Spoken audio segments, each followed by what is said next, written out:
The color of an object as we see it is the actual color that it is not. What is nature trying to teach us from this?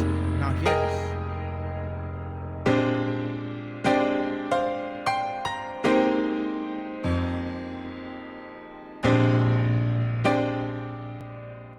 is. Let's talk about colors, the science of colors.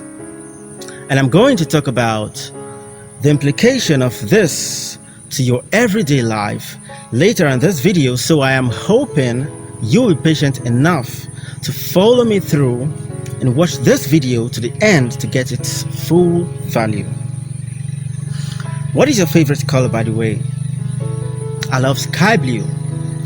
That's my favorite color. Even though the sky is not actually blue. You know, we live in a reality where everything appears to be what they are not, even though we call them forth as though they were, and then they become so, at least in our sight, right? Now, every object has eccentric properties, right? Like the size of the object, the shape, and the color. And we need light to see these colors, right? So, how does color work? Fact number one you need to bear in mind. White light contains all the colors in the light spectrum. So, if you see the sunlight at noon beaming through your window and illuminating your room, in that light is a combination of all the colors in the spectrum, right?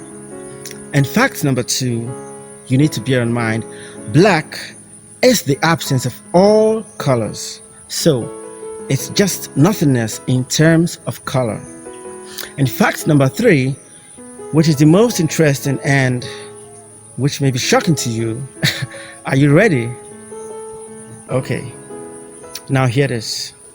The color of an object as we see it is the actual color that it is not.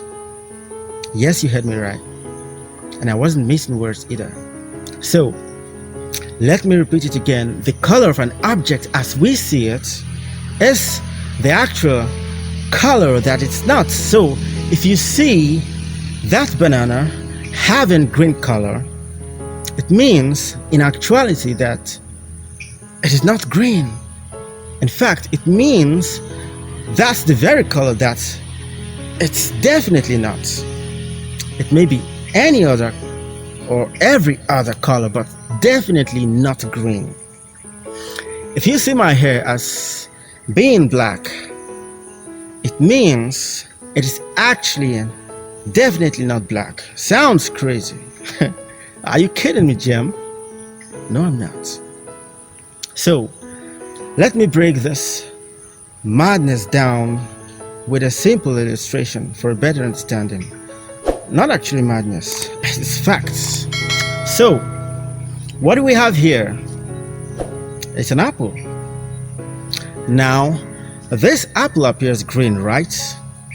Now, the only reason why you see this apple as green is because it rejected the green from the light source that it was fed and absorbed all other colors in the spectrum. Remember that white light contains all the colors in the spectrum, right? So the rejection of that green is what we see in our eyes. So we call it green because that is the only color that it is not, from all the colors it was fed with, because that is the feedback it sends right back to our vision.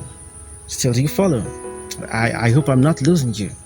So folks, there is no green in, on, or around this apple in actuality, because the apple sent it back to me. So given what I am telling you about light, you see how flawed our language is logically when we say the apple is green. How strange, you may ask, especially if you are hearing this for the first time. The apple is all the other colors in the spectrum, that is red, orange, yellow, blue, indigo, and violet that all got stuck into the skin of this apple that is absorbed into it.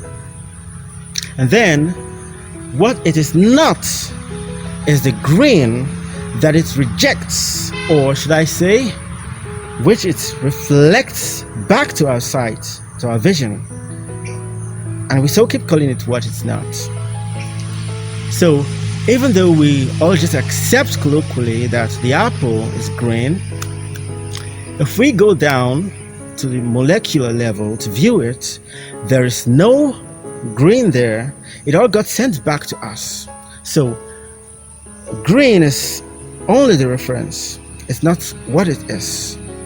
So when you see an object as white, it simply means when light falls on it, it reflects back to you all the colors in the spectrum. That's why it looks white to you. When you see it as black, it means it does not reflect any color from the spectrum of light. So there is nothingness in terms of color. That is why it looks black to you, no color. When you see it as blue, it means it holds back all the other colors from the light spectrum and reflects blue back to you. Now, very importantly, what do we have to learn from this? What is nature trying to teach us from this? Now, hear this. What is given out, what is given away, is what is seen and not what is held back. What you reflect, in other words, is what is seen by others as your color. What you hold back is not seen as your color. This, in fact, is a nature of life, not just of color. If you radiate love, you are seen by others as a loving and a lovely person. On the other hand, if you hold back all the love to yourself, even if you have it in great measure, but you are holding all of it back, saving it like you have some love bank, well, guess what people will never see in you? They will never see any love. Your quality and value rests on that which you give away. What do men see as your color? That which you reflect. That which you give away, not that which is held back. Greatness is never measured by what you have. It is determined by what you give. What are you giving today? What are you reflecting? Love, joy, happiness, sadness, fear, hate, bitterness, positivity, optimism. What you give away becomes your manifestation. That is what you are known to be. You are never known for your potential, my friend, no matter how great it may be. We are all born with it, but if you live with it, die with it, and buried with it, you have brought loss to humanity. A life full of potentials without manifestations is devastation to humanity. Greatness is never measured by what you have. It is measured by what you give. What you give out is seen as your color. So I ask, what is your color?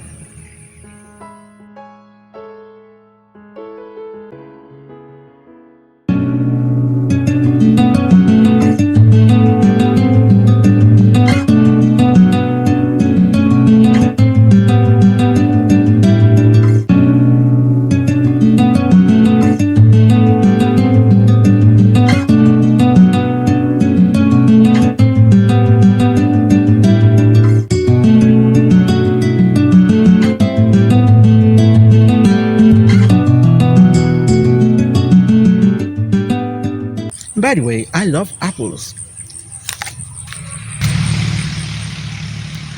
Tastes good. I like it.